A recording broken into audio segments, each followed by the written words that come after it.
قل إن الأولين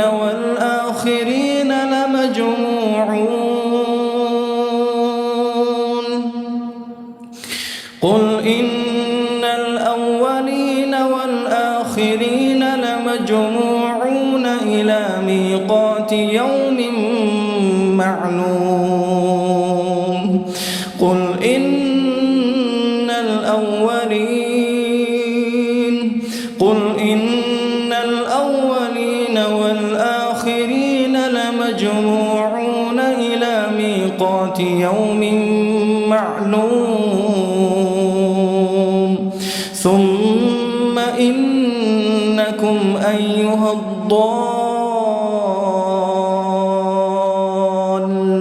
المكذبون لآكلون من شجر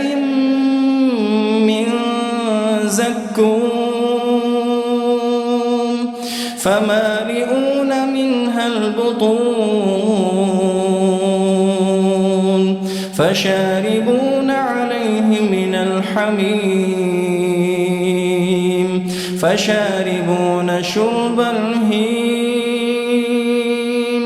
هذا نزلهم يوم الدين نحن خلقناكم فلولا تصدقون أفرأيتم ما تمنون أأنتم تخلقونه أم نحن الخالقون